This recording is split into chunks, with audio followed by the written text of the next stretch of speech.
السلام علیکم ورحمۃ اللہ وبرکاتہ۔ سامعین، صراط المستقیم چینل پہ پھر سے ایک بار خوش آمدید۔ امید ہے کہ آپ سب خیریت سے ہوں گے۔ آپ سے گزارش ہے کہ اگر آپ اس چینل پہ نئے ہیں تو چینل کو سبسکرائب کریں، آڈیو کو لائک کریں، زیادہ سے زیادہ شیئر کریں اور بیل آئیکن پہ کلک کریں تاکہ آپ کو نئے آڈیو کی نوٹیفیکیشن ملتی رہے۔ اللہ آپ کو بہترین بدلہ دے۔ شمشیر بے نیام، حضرت خالد بن ولید رضی اللہ عنہ کی داستان شجاعت عنایت اللہ التمش۔ بسم اللہ الرحمن الرحیم۔ جولائی 634 عیسوی کے آخری ہفتے میں خالد رضی اللہ عنہ کی فوج اسی طرح اجنادین کی طرف پیش قدمی کر رہی تھی۔ پہلے سنایا جا چکا ہے کہ مدینے کی فوج کے 4 حصے مختلف مقامات پہ تھے۔ خالد رضی اللہ عنہ نے ان کے سالاروں کو پیغام بھیج دیے تھے کہ سب اجنادین پہنچ جائے۔ خالد رضی اللہ عنہ نے بصرہ پر قبضہ کر لیا تھا۔ رومیوں اور غسانیوں کے لیے یہ چوٹ معمولی نہیں تھی۔ بصرہ شام کا بڑا اہم شہر تھا۔ یہ مسلمانوں کا اڈا بن گیا تھا۔ سب سے بڑا نقصان رومیوں کو یہ ہوا تھا کہ لوگوں پر اور ان کی فوج پر مسلمانوں کی دھاک بیٹھ گئی تھی۔ مسلمانوں نے بصرہ تک شکست دی تھی، کبھی بھی شکست کھائی نہیں تھی۔ کہیں ایک سالار کو پسپا ہونا پڑا تو فوراً دوسرے سالار نے شکست کو فتح میں بدل دیا۔ قیصر روم کی تو نیندیں حرام ہو گئی تھی۔ خالد رضی اللہ عنہ نے جب بصرہ کو محاصرے میں لے رکھا تھا تو صورتحال بتا رہی تھی کہ بصرہ رومیوں کے ہاتھ سے جا رہا ہے، اور شہنشاہ ہرقل رومی نے حمص کے حاکم وردان کو ایک پیغام بھیجا تھا: کیا تم شراب میں ڈوب گئے ہو یا تم ان عورتوں جیسی عورت بن گئے ہو جن کے ساتھ تمہاری راتیں گزرتی ہے؟ ہرقل نے لکھا تھا، اور اس میں کوئی شک نہیں کہ تمہارا دین اونگتے گزرتا ہے۔ کیا ہے ان مسلمانوں کے پاس جو تمہارے پاس نہیں؟ اگر میں کہوں کہ قیصر روم کی ذلت کے ذمہ دار تم جیسے حاکم ہے تو کیا جواب دو گے؟ شاید یہ بھی نہیں سوچ رہے کہ مسلمانوں کی اتنی تیز پیش قدمی اور فتح پہ فتح حاصل کرتے چلے آنے کے کس طرح روکا جا سکتا ہے۔ کیا تمہاری تلواروں کو جنگ نے کھا لیا ہے؟ کیا تمہارے گھوڑے مر گئے ہیں؟ لوگوں کو تم بتاتے کیوں نہیں کہ مسلمان تمہارے مال و اموال لوٹ لیں گے، تمہاری بیٹیوں کو، تمہاری بیویوں کو اور تمہاری بہنوں کو اپنے قبضے میں لے لیں گے؟ مجھے بتایا گیا ہے کہ مسلمانوں کی تعداد 30,000 سے ذرا کم یا زیادہ ہے۔ تم زیادہ سے زیادہ فوج اکٹھی کرو اور اجنادین کے علاقے میں پہنچ جاؤ۔ محاذ کو اتنا پھیلا دو کہ مسلمان اس کے مطابق پھیلے تو ان کی حالت کچے دھاگے کی سی ہو جائے۔ انہیں اپنی تعداد میں جذب کر لو، انہیں اپنی تعداد میں گم کر دو۔ رومیوں کی بادشاہی میں ہنگامہ برپا ہو گیا تھا۔ رومیوں اور عیسائیوں کی عبادت گاہوں میں پادریوں اور پروہتیوں نے مسلمانوں کے خلاف اشتعال انگیز واج شروع کر دیے تھے۔ وہ کہتے تھے کہ اسلام ان کے مذہبوں کو ہمیشہ کے لیے ختم کر دے گا اور انہیں مجبوراً اسلام قبول کرنا پڑے گا، اور یہ ایسا گناہ ہوگا جس کی سزا بڑی بھیانک ہوگی۔ رومیوں کی فوج ایک منظم لشکر تھا۔ ان کے پاس گھوڑوں کی تعداد زیادہ تھی، اور ان کے پاس گاڑیاں بھی تھی جو گھوڑے اور بیل کھینچتے تھے۔ رسد کا انتظام بہت اچھا تھا۔ عبادت گاہوں میں لوگوں نے واز سنے تو وہ فوج میں شامل ہونے لگے۔ اس طرح فوج کی تعداد 90,000 تھی۔ مسلمانوں کے جاسوسوں نے اس لشکر کو اجنادین کے علاقے میں خیمہ زن ہوتے دیکھا تھا۔ اتنے بڑے اور ایسے منظم لشکر کے مقابلے کے لیے جانا ہی بہت بڑی ضرورت تھی۔ مقابلہ تو بات کا مسئلہ تھا۔ 24 جولائی 634 عیسوی کے روز خالد رضی اللہ عنہ اپنی فوج کے ساتھ اجنادین پہنچ گئے۔ وہ بیت المقدس کے جنوب میں پہاڑیوں میں سے گزرے تھے۔ ان پہاڑیوں کے ایک طرف میدان تھا۔ خالد رضی اللہ عنہ نے وہاں قیام کا حکم دیا۔ تقریباً 1 میل دور رومی فوج خیمہ زن تھی۔ اس کا سالار اعلیٰ وردان اور سالار قبقلار تھا۔ رومی فوج تو جیسے انسانوں کا سمندر تھا۔ मुसलमानों की फौज इसके मुकाबले में छोटा सा दरिया लगती थी। इस्लामी फौज के जो दस्ते दूसरी जगहों पर थे वो आ गए और मुसलमानों की तादाद 32,000 हो गई। 1 मील कोई ज्यादा फासला नहीं होता। मुसलमान ऊंची जगहों पर खड़े होकर रोमियों की खेमागाह की तरफ देखते थे। इन्हें हद्दे निगाह तक इंसान और घोड़े नजर आते थे। 2-3 दिनों बाद खालिद रज़ियल्लाहु अन्हु को बताया गया कि फौज में कुछ घबराहट सी पाई जाती है। मोर्रिक लिखते हैं कि उन 9,000 मुजाहिदीन में जरा सी भी घबराहट नहीं थी जो खालिद रज़ियल्लाहु अन्हु के साथ थे। वो ईसानियों, गुस्सानियों और रोमियों के खिलाफ लड़ते चले आ रहे थे। वो रोमियों की इतनी ज्यादा फौज से खौफजदा नहीं थे। दूसरे दस्तों का हौसला बढ़ाने के लिए खालिद रज़ियल्लाहु अन्हु खेमागाह में घूमने फिरने लगे। वो जहां रुकते उनके इर्द गिर्द मुजाहिदीन का मजमा लग जाता। खालिद रज़ियल्लाहु अन्हु ने सबसे एक ही जैसा अल्फाज कहे, इस्लाम के सिपाहियों, मैं जानता हूं तुमने इतनी ज्यादा रोमी फौज पहले कभी नहीं देखी, लेकिन तुम इतनी बड़ी फौज को पहले शिकस्त दे चुके हो। खुदा की कसम, तुम डर गए हो तो हार जाओगे, और अगर तुमने इस लश्कर पर फतह पा ली तो रोमी हमेशा के लिए खत्म हो जाएंगे। अपने अल्लाह के नाम पर लड़ो, इस्लाम के नाम पर लड़ो। अगर तुमने पसपाई इख्तियार की तो दोजख की आग में जलोगे। जब लड़ाई शुरू हो जाए तो अपनी सफों में बदनज़मी पैदा न होने देना। कदम जमा कर रखना। जब तक मेरी तरफ से हुक्म न मिले न पीछे हटना न हमला करना। अल्लाह तुम्हारे साथ है और अल्लाह के रसूल सल्लल्लाहु अलैहि वसल्लम की रूह मुकद्दस तुम्हें देख रही है। उधर रोमियों का सालार आला विरदान अपने कमांडरों से कह रहा था, ए रोमियो, कैसर रोम को शिकस्त की जिल्लत से बचाना तुम्हारा फर्ज है। कैसर रोम को तुम पर एतमाद है। अगर तुमने इन अरबी मुसलमानों को फैसला कुन शिकस्त न दी तो ये तुम पर हमेशा के लिए गालिब आ जाएंगे। ये तुम्हारी बेटियों, बहनों और बीवियों को बेआबरू कर देंगे। अपने आप को मुंतशिर न होने देना। सलीब की मदद मांगो, फतह तुम्हारी है। मुसलमानों की तादाद बहुत थोड़ी है, एक के मुकाबले में तुम 3 हो। 2-3 दिन मजीद गुजर गए। खालिद रज़ियल्लाहु अन्हु दुश्मन की सही तादाद और कैफियत मालूम करना चाहते थे। वो किसी भी जासूस को भेज सकते थे, लेकिन उन्हें जिस किस्म का मालूमात की जरूरत थी वो कोई ज़हीन और दिलेर आदमी हासिल कर सकता था। उन्होंने अपने सालारों से कहा कि इन्हें कोई आदमी दिया जाए। इब्ने वलीद सालार जरार बिन लाजोर ने कहा, क्या मैं ये काम नहीं कर सकूंगा? खुदा की कसम, मुझसे बेहतर ये काम कोई और नहीं कर सकेगा। जरार वो सालार थे जिन्होंने बसरा के मुआरके में अपनी न सिर्फ जीरा उतार फेंकी बल्कि कमीज भी उतार कर कमर तक बरहना हो गए, और ऐसे जोश से लड़े थे कि सारे लश्कर के जोश व जज्बे में बेपनाह इजाफा हो गया था। हाँ इब्ने लाजोर, खालिद रज़ियल्लाहु अन्हु ने कहा, तुम्हारे सिवा ये काम और कौन कर सकता है? तुम ही बेहतर जानते हो कि तुम्हें वहां क्या देखना है।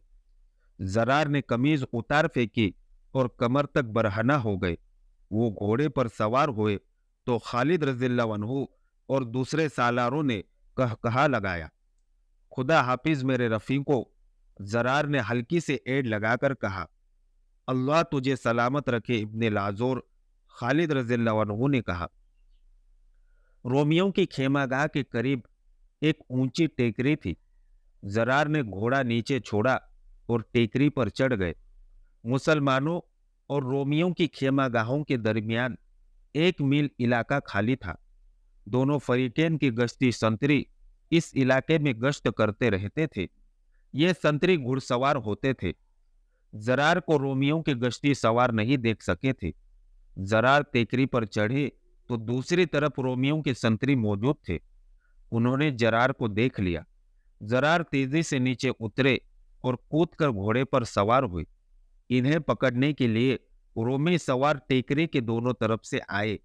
इनकी तादाद मोरिकों के मुताबिक 30 थी। जरार ने घोड़े को एड़ लगाई। लेकिन घोड़े को तेज न दौड़ाया। रोमी सवारों ने भी घोड़े तेज न दौड़ाए। वो गालिबन मोहतात थे कि मुसलमान संतरी करीब कहीं मौजूद होंगे। फिर भी रोमी सवारों ने जरार का ताक़ुब जारी रखा और जरार मामूली रफ्तार से चलते आए। रोमी सवार इन्हें घेरे में लेने के लिए फैलते चले गए और वो एक दूसरे से दूर होते गए। जरार इनके बिखरने की ही मुंतजिर थे। उनके पास बर्ची थी। इनकी अपनी खेमागाह करीब आ गई थी। अचानक जरार ने घोड़े को तेजी से पीछे मोड़ा और एड़ लगाई। इनका रुख उस रूमी सवार की तरफ था जो इनके करीब था। उन्होंने इस रोमी पर बर्छी का वार किया। वार बड़ा जोरदार था। रोमी संभल न सका। जरार का हमला गैर मुतवक्के था। ये सवार घोड़े से गिर पड़ा। दूसरा रोमी सवार अभी समझ भी न पाए थे कि ये क्या हुआ है कि जरार की बर्छी एक और रोमी के पहलू में उतर चुकी थी। तीसरा सवार जरार की तरफ आया तो जरार की बर्छी में पिरोया गया। मुसलमानों की खेमागाह करीब ही थी। फिर भी रोमी जरार को घेरे में लेने की कोशिश कर रहे थे। जरार माने हुए शहसवार थे। वो रोमियों के हाथ नहीं आ रहे थे। रोमियों की तादाद अब 27 थी। जरार भाग निकलने की बजाय इन्हीं में घोड़ा दौड़ाते और पैतरे बदलते फिर रहे थे। उनकी बर्छी का कोई वार खाली नहीं जाता था। वाकदी और तिबरी ने लिखा है कि जरार ने बर्छी के साथ साथ तलवार भी इस्तेमाल की थी। इनकी तहरीरों के मुताबिक जरार ने 30 में से 19 रोमी सवारों को मार डाला था। जरार को जद में लेने की कोशिश में रोमी मुसलमानों की खेमागाह के और करीब आ गए थे। बहुत से मुसलमान सवार जरार की मदद को पहुंचने के लिए तैयार होने लगे। रोमियों ने यह खतरा बर वक्त भांप लिया और वो भाग गए। जरार जब अपनी खेमागाह में दाखिल हुए तो मुजाहिदीन ने दाद व तहसीन का शोर व गोगा बर्पा करके उनका इस्तकबाल किया। लेकिन खालिद रज़ियल्लाहु अन्हु के सामने गए तो खालिद रज़ियल्लाहु अन्हु के चेहरे पर खफगी थी। क्या मैंने तुझे किसी और काम के लिए नहीं भेजा था? खालिद रज़ियल्लाहु अन्हु दरश्त के लहजे में कहा। और तूने दुश्मन से लड़ाई शुरू कर दी। क्या तूने अपने फर्ज के साथ बेइंसाफी नहीं की? इब्ने वलीद जरार बिन लाजूर ने कहा, खुदा की कसम, तेरे हुक्म का और तेरी नाराजगी का ख्याल न होता तो जो रोमी बचकर निकल गए हैं वो भी न जाते। उन्होंने मुझे घेर लिया था। इसके बाद खालिद रज़ियल्लाहु अन्हु ने किसी को रोमी खेमागाह की जासूसी के लिए न भेजा। 3-4 दिन और गुजर गए। खालिद रज़ियल्लाहु अन्हु के लश्कर ने आराम कर लिया। लेकिन खालिद रज़ियल्लाहु अन्हु के अपने शब वो रोज जागते, सोचते और खेमे में टहलते गुजरे। अपने से 3 गुना ताकतवर दुश्मन को शिकस्त देना तो जरा दूर की बात है, उसके मुकाबले में उतरना ही एक बहादुरी थी। लेकिन खालिद रज़ियल्लाहु अन्हु तो फतह के सिवा कुछ सोच ही नहीं सकते थे। वह हर शाम सालारों और कमांडरों को बुलाकर इनसे मशवरे लेते और हिदायत देते थे। रोमी कैंप में कुछ और ही सूरत हाल पैदा हो गई थी। इनके सालार कुबकुलार का हौसला जवाब दे रहा था। मुतअद्दिद मौरिखों ने, खुसूसन वाकदी ने यह वाकया तफसील से लिखा है। मैं बड़ा ही खुशकिस्मत होता अगर मैं मुसलमानों की फौज से दूर रहता। कुबकुलार ने अपने सालार आला विरदान से कहा, ऐसे नजर आ रहा है कि वो हम पर गालिब आ जाएंगे। ऐसी बेमानी बात मैं आज पहली बार सुन रहा हूं। विरदान ने कहा, क्या एक आदमी कभी 3 आदमियों को गालिब आया है? ऐसा कई बार हुआ है। कुबकुलार ने कहा, हाँ, ऐसा कई बार हुआ है। विरदान ने कहा, और वो तुम जैसे 3 आदमी थे जो मैदान में उतरने से पहले ही हौसला हार बैठे थे। क्या वो एक आदमी नहीं था जिसने हमारे 30 में से 19 सवारों को मार गिराया है? कुबकुलार ने कहा, 30 सवार एक सवार पर गालिब नहीं आ सके। वो सिपाही थे, बुजदिल थे। विरदान ने कहा, तुम सालार हो, तुम ये भी भूल गए हो कि मैदान जंग में बुजदिली की सजा मौत है। लेकिन मुझे ये बताओ कि तुम्हें हुआ क्या है? क्या तुम पर मुसलमानों का जादू चल गया है? जब से एक मुसलमान ने हमारे 30 आदमियों का मुकाबला किया और 19 को मार गया है, मैं सोच में पड़ गया हूं कि इस एक आदमी में इतनी ताकत और इतनी फुर्ती कहां से आ गई थी। सालार कुलार ने कहा, मैंने एक अरबी ईसाई को मुसलमानों के कैंप में भेज रखा था। वो 3-4 दिन मुसलमान बनकर उनकी खेमागाह में रहा। कल वो वापस आया है। उसने जो कुछ बताया है, इससे मुझे पता चला है कि उनकी ताकत क्या है। उसने क्या बताया है? विरदान ने पूछा। मैं उसे साथ लाया हूं, कुलार ने कहा। सारी बात उसी से सुन ले। जासूस को बुलाया गया। विरदान ने उससे पूछा कि मुसलमानों की खेमागाह में उसने क्या देखा है। सालारे आला का रुतबा कैसे रोम जितना हो। जासूस ने ताजिम से कहा, मैंने उस खेमागाह में अजीब लोग देखे हैं। वो जो अपने आप को मुसलमान कहलाते हैं, हम जैसे नहीं। तुम इतने दिन उनके दरमियान किस तरह रहे? विरदान ने पूछा। क्या तुम पर किसी ने शक नहीं किया? मैं उनकी जुबान बोलता हूँ, जासूस ने जवाब दिया। उनके तौर तरीके जानता हूँ, उनके मजहब और उनकी इबादत से वाकिफ हूँ। वो अपनी फौज में आपकी तरह किसी को भर्ती नहीं करते। जो कोई उनकी फौज में शामिल होना चाहता है, अपने हथियार और अपना घोड़ा साथ लेकर शामिल हो जाता है। मैं मुसलमान बनकर उनकी फौज में शामिल हो गया था। मैंने उन मुसलमानों के कुछ नए उसूल देखे हैं। रात को वो इबादत गुजार होते हैं और दिन को ऐसे जंगजू जैसे वो लड़ने मरने के सिवा कुछ जानते ही न हो। अपने अकीदे के तहफ़्फ़ुज़ और इसके फ़रोग़ के लिए लड़ने और जान देने को ये अपना ईमान कहते हैं। इनका हर एक सिपाही इस तरह बातें करता है जैसे वो किसी सालार के हुक्म से नहीं, बल्कि अपनी जाती लड़ाई लड़ने आया हो। वो सब एक जैसे हैं। लिबास से सालार और सिपाही में फ़र्क मालूम नहीं किया जा सकता। मैंने इनके मसावात में इंसाफ देखा है। अगर इनके हाकिम या अमीर का बेटा चोरी करे तो इसका भी हाथ काट देते हैं। अगर वो किसी औरत के साथ बदकारी करते पकड़ा जाए तो उसे सरे आम खड़ा करके पत्थर मारते हैं, हत्ता कि वो मर जाता है। ये लोग इतने मुतमईन हैं कि इन्हें कोई फिक्र और कोई परेशानी नहीं। सालार आला अगर मुझे माफ कर दे तो कहूँ, हमारी फौज में वो वस्फ नहीं जो मैं मुसलमानों में देखकर आया हूँ। मुसलमानों का कोई बादशाह नहीं। हमारे सिपाही बादशाह के हुक्म से लड़ते हैं और जब देखते हैं कि बादशाह इन्हें देख नहीं रहा तो वो अपनी जानें बचाने की कोशिश करते हैं। मुसलमान एक खुदा को अपना बादशाह समझते हैं और कहते हैं खुदा हर जगह मौजूद है और उन्हें देख रहा है। मशहूर मोर्रिख तिबरी ने लिखा है कि कुलार बोल पड़ा। उसने कहा, मैं कहता हूँ मैं उस जमीन के नीचे चला जाऊं जिस जमीन पर इनसे मुकाबला करना पड़े। काश मैं उनके करीब न जा सकूं। न खुदा उनके खिलाफ मेरी न मेरे खिलाफ उनकी मदद करे।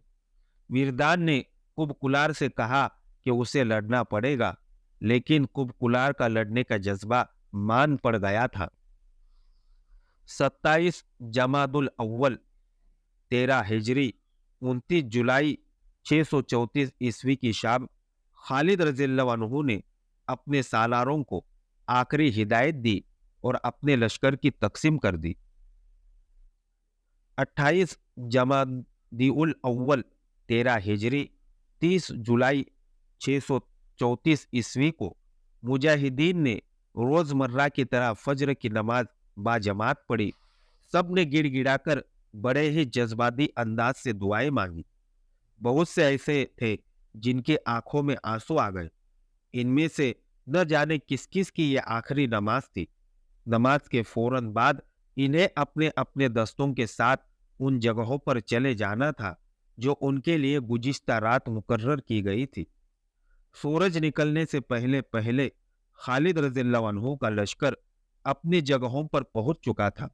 रोमियों ने यह सोचा था कि वो अपनी इतनी ज्यादा तादाद के बलबूते पर इतना फैल जाएंगे कि मुसलमान इतना फैले तो उनकी सफ़ों में शिगाब पड़ जाएंगे। लेकिन खालिद रज़ियल्लाहु अन्हु ने तादाद की किल्लत के बावजूद मुहाज 5 मील लंबा बना दिया। اس سے یہ خطرہ کم ہو گیا کہ رومی پہلوؤں میں جا کر یا پہلوؤں سے عقب میں جا کر حملہ کریں گے۔ خالد رضی اللہ عنہ نے دوسری دانش مندی یہ کی کہ اپنے لشکر کا منہ مغرب کی طرف رکھا تاکہ سورج ان کے پیچھے اور رومیوں کے سامنے رہے اور وہ آنکھوں میں سورج کی چمک پڑنے کی وجہ سے آنکھوں کو کھول نہ سکے۔ حزب معمول خالد رضی اللہ عنہ نے اپنی فوج کو 3 حصوں میں تقسیم کیا۔ ایک پہلے کے دستوں کے سالار سعید بن عامر تھے، دوسرے کے امیر المومنین حضرت ابو بکر رضی اللہ عنہ کے بیٹے حضرت عبد الرحمن رضی اللہ عنہ، اور قلب کی کمان معاذ بن جبل کے پاس تھی۔ خالد رضی اللہ عنہ نے دونوں پہلوؤں کے دستوں کی حفاظت یا مشکل کے وقت ان کی مدد کو پہنچنے کا یہ اہتمام کیا تھا کہ ان دستوں کے آگے ایک ایک دستہ کھڑا کر دیا تھا۔ 4000 نفری جس کے سالار یزید بن ابو سفیان تھے، خالد رضی اللہ عنہ نے قلب کے عقب میں محفوظ کے طور پر رکھ لی۔ وہاں اس نفری کی موجودگی اس لیے بھی ضروری تھی کہ وہاں عورتیں اور بچے تھے۔ خالد رضی اللہ عنہ نے سالاری کے رتبے کے افراد کو اپنے ساتھ رکھ لیا۔ مقصد یہ تھا جہاں کئی سالار کی ضرورت پڑے ان میں سے ایک کو وہاں بھیج دیا جائے۔ یہ چاروں بڑے قابل اور تجربے کار سالار تھے۔ یہ تھے حضرت عمر رضی اللہ عنہ کے بیٹے عبداللہ، عمرو بن عاص، جرار بن لازور اور رافع بن عمیرہ۔ سورج طلوع ہوا تو رومی سنتریوں نے اپنے سالاروں کو اطلاع دی کہ مسلمان جنگی ترتیب میں تیار ہو گئے ہیں۔ رومی کے اجتماع میں ہڑبونگ مچ گئی۔ ان کا یہ خدشہ بجا تھا کہ مسلمان حملہ کر دیں گے۔ رومی سالاروں نے بڑی تیزی سے اپنے لشکر کو تیار کیا اور مسلمانوں کے سامنے کھڑا کر دیا۔ دونوں فوجوں کے درمیان فاصلہ تقریباً 4 فرلانگ تھا۔ خالد رضی اللہ عنہ نے اپنے محاذ کو کم و بیش 5 میل لمبا کر دیا تھا۔ رومی اپنے لشکر کو اس سے زیادہ پھیلا سکتے تھے، لیکن انہوں نے اپنے محاذ کی لمبائی تقریباً اتنی ہی رکھی جتنی خالد رضی اللہ عنہ نے رکھی تھی۔ اس سے خالد رضی اللہ عنہ کا یہ مسئلہ تو حل ہو گیا کہ رومی مسلمانوں کے پہلوؤں کے لیے خطرہ نہ بن سکے، لیکن رومی لشکر کی گہرائی زیادہ بلکہ بہت زیادہ تھی۔ دستوں کے پیچھے دستے اور ان کے پیچھے دستے تھے۔ مسلمانوں کے لیے ان کی صفیں توڑنا تقریباً ناممکن تھا۔ مورخ لکھتے ہیں کہ رومیوں کا لشکر جب اس ترتیب میں آیا تو دیکھنے والوں پر ہیبت طاری کرتا تھا۔ بہت سی سلیبیں، ان میں کچھ بڑی اور کچھ ذرا چھوٹی تھی، اس لشکر میں سے اوپر کو ابھری ہوئی تھی، اور کئی رنگوں کے جھنڈے اوپر کو اٹھے لہرا رہے تھے۔ اس کے مقابلے میں مسلمانوں کی فوج نہایت معمولی اور بے روب سی لگتی تھی۔ رومیوں کا سالار ولدان اور سالار کلار اپنے لشکر کے قلب کے سامنے گھوڑوں پر سوار کھڑے تھے۔ ان کے ساتھ ان کے محافظوں کا ایک ایک دستہ تھا جو لباس وغیرہ سے بڑی شان والے لگتے تھے۔ رومیوں کی تعداد اور ان کے ظاہری جاہ و جلال کو دیکھ کر خالد رضی اللہ عنہ نے محسوس کیا ہوگا کہ ان کے مجاہدین پر رومیوں کا ایسا اثر ہو سکتا ہے کہ ان کا جذبہ ذرا کمزور ہو جائے۔ شاید اسی لیے خالد رضی اللہ عنہ نے اپنے گھوڑے کو ایڑ لگائی اور گھوڑے کا رخ اپنی فوج کے ایک سرے کی طرف کر دیا۔ یہ پہلا موقع تھا کہ انہوں نے اپنا محاذ اتنا زیادہ پھیلایا تھا۔ انہوں نے گھوڑا ایک پہلو دستے کے سامنے جا روکا۔ یاد رکھنا کہ تم اس اللہ کے نام پر لڑنے آئے ہو جس نے تمہیں زندگی عطا کی ہے۔ خالد رضی اللہ عنہ نے ایک ہاتھ اور اس ہاتھ کی شہادت کی انگلی آسمان کی طرف کر کے انتہائی بلند آواز میں کہا، اللہ کسی اور طریقے سے بھی اپنی دی ہوئی زندگی تم سے واپس لے سکتا ہے۔ اللہ نے تمہارے ساتھ ایک رشتہ قائم کر رکھا ہے، کیا یہ اچھا نہیں کہ تم اللہ کی خاطر اپنی جانیں قربان کر دو؟ اللہ اس کا اجر دے گا۔ ایسا پہلے بھی ہو چکا ہے کہ تم تھوڑے تھے اور تمہارا مقابلہ اس دشمن سے ہوا کہ جو تم سے 2 گنا और 3 गुना ज्यादा था, और इतना ताकतवर दुश्मन तुम्हारी ज़र्ब से इस तरह भागा जिस तरह बकरी शेर को और भेड़ भेड़ियों को देखकर भागती है। रोमियों की ज़ाहिरी शान व शौकत को देखो। शान व शौकत ईमान वालों की होती है। जाह व जलाल उनका है जिनके साथ अल्लाह है। अल्लाह तुम्हारे साथ है। आज अपने अल्लाह पर और अल्लाह के रसूल सल्लल्लाहु अलैहि वसल्लम की रूह पर साबित कर दो कि तुम बातिल के पहाड़ों को रेजा रेजा करने वाले हो। ये तो जज्बाती बातें थी जो खालिद रज़ियल्लाहु अन्हु ने की, और इनका असर वही हुआ जो होना चाहिए था। खालिद रज़ियल्लाहु अन्हु के इन बातों के अलावा कुछ हिदायत थी। मौरिखों ने लिखा है, इनके सही अल्फाज ये है, जब आगे बढ़कर हमला करो तो मिलकर दुश्मन पर दबाव डालो जैसे एक दीवार बढ़ रही हो। जब तीर चलाओ तो सबके तीर इकट्ठे कमानों से निकले और दुश्मन पर बौछार की तरह गिरे। दुश्मन को अपने साथ बहा ले जाओ। खालिद रज़ियल्लाहु अन्हु तमाम दस्तों के सामने रुके और यही अल्फाज कहे। इसके बाद वो अकब में औरतों के पास चले गए। अगली दास्तान जानने के लिए हमारे साथ जुड़े रहिए और इस ऑडियो को ज़्यादा से ज़्यादा शेयर करना ना भूलें। दुआओं की गुजारिश। अस्सलामु अलैकुम व रहमतुल्लाहि व बरकातुहू।